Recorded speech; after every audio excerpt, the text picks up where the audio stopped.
ពេលវេលាដ៏យូររាប់ពាន់ឆ្នាំអធិពលនៃភពមនុស្សនិងឋានសួគ៌ប្រមូលផ្ដុំគ្នាដល់កំណត់ឲ្យគុជនៃអំណាចវាស្រូបយកអធិពលពីពន្លឺព្រះអាទិត្យនិងព្រះច័ន្ទធ្វើឲ្យអធិពលកើនឡើងជាបន្តបន្ទាប់ប៉ុន្តែអធិពលបែរជាបញ្ចូលគ្នាឡើងច្របូកច្របល់ដល់ថ្នាក់អធិពលទេវតានិងអធិពលបីសាចមិនអាចញែកចេញពីគ្នាទើបលោកគ្រូបញ្ជូនខ្ញុំនិងសិស្សប្អូនទៅចាត់ការវាបាទហើយខ្ញុំនេះហើយគឺທາງអ៊ីជីនវិនដែលមនុស្សគ្រប់គ្នាគោរពកំក្រែងទោះជារៀងខ្ញុំបាត់តិចក៏ប៉ុន្តែមិនអាចបិទបាំងភាពសង្ហារបស់ខ្ញុំបាននោះទេ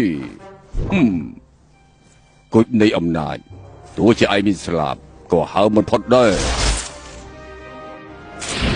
សិស្សប្អូនកុំធ្វើគេខ្លាចអីឆ្លាតមើលខ្ញុំមកម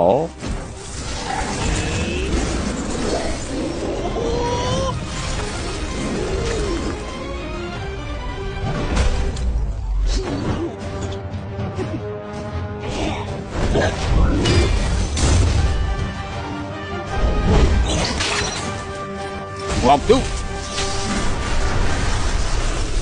ឯងស្រូបភ្លើងយើងផង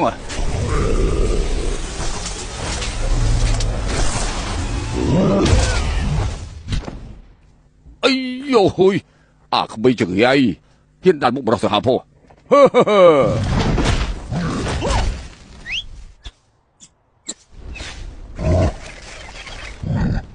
អាយបាញ់ជប់ទៅ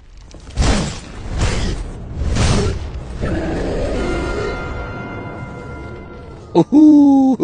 អីដែរកុំឲ្យត្រូវមុខខ្ញុំទៅបានហើយអូផាច់អូយូ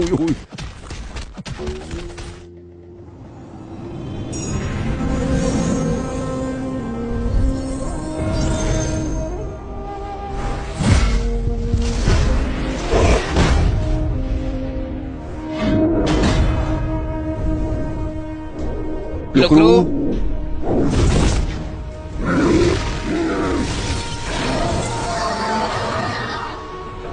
គុជនេះស្ដាយត្រូវបានយើងទប់ស្កាត់ចេញជាគុជស្ថានសួគ៌នឹងអសត់បីសាចខ្លាំងក្លារហូតដល់មិនអាចបំផ្លាញយើងបានដេញអក្សរាវិរុទ្ធនៃមេពីរ៉ូត3ឆ្នាំក្រោយមកក៏លាន់នឹងបំផ្លាញអសត់បីសាចក្នុងកំឡុងពេលនេះពួកឯងត្រូវខ្លំមើលវាឲ្យជាប់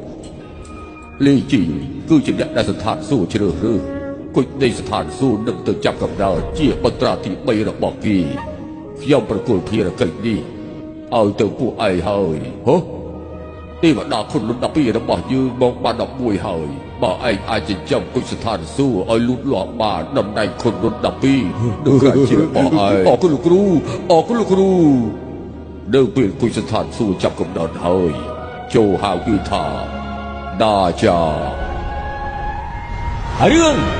ទេវបុត្រណាចា